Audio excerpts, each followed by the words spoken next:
Yetip pişip ketipti. Okuranıp, kaşlap tıgıp kulağın, zulümse birine kurağın, kırt şaynap, o da tıra veripti. Сөйтіп кедейдің бар малы ақ боранның астында қараңғы түнде ай далада қалыпты. Боранмен бірге құтырынып, араны ашылған аш қасқыр келіп тоқтының алдына түсіпті. Микрофонда. Қара тоқты, қазір мен сені жеймін. Анақта бес тоқты, бес ескі бар, соны жеңіз. Жаулайды. Бес ескі. Қазір мен сендері жейміз. Қасеке, бізді жемеңізші. Ана бір құдықтың ішінде құлақ бар, соны жеңіз. Жарайды. Класс. Қазір мен сені жеймін. Сен қасқырсың, мен атпын. Оданша мені мына құдықтан шығарып, батпағымды тазат. Сонан соң артыма шық та бір аят оқып, сонан соң же. Азған боранда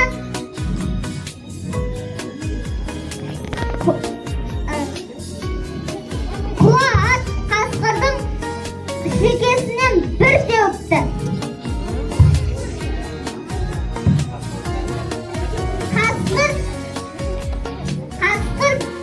Сөзін айтады.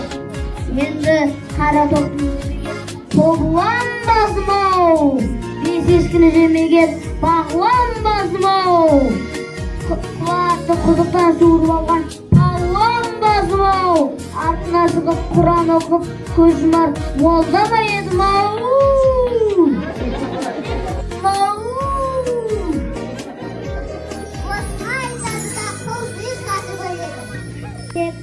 Сенің жемге тойғызады. Қоңырым, ұя бұзбас момыным. Шопан ата түлігі шүк, қошақаным қайдасым, пұшайт. Жүнін жұмсар, бақырған, ешкі атасын шақырған. Өріске өскен жануар, шөкет айым қайдасын. Шөре, жолға шықсам көлігім, жапанда жүрсем серегім. Қамбар ата өсірген қуа атым менің қайдасын. Құрау. Бұл дауысты естіген соң қуа аты қар бозып, бес ешкісі шұбап жол салып, қара тоқтының соңдарынан ертіп алып, аман есен иелерін тауыпты. Өзім болса өскен жоқ, буыным болса қатқан жоқ, өзім жалғыз әрі әлім келмейтін болған солардан бір сау болар деп бес ескіге жіберіп еді деп жауап беріпті қара тоқты. Сендер неге өз бастарыны сауғалап, әлігі құтырған қасқырды менің қуатыма жібересіңдер, Сіздің қуат деп талай рет қасқыр соққаныңызды білеміз. Сондықтан ер қанатты ат еді ғой, бір зауал болатын шығар деді. Онымыз дәл келді. Әйтпегенде аш қасқыр бәрімізді жеп қоятын еді деп ешкілер деп айтыпты. Сөйтіп кедей малдарын аман есен тауып, солармен бірге бақытты өмір сүріпті.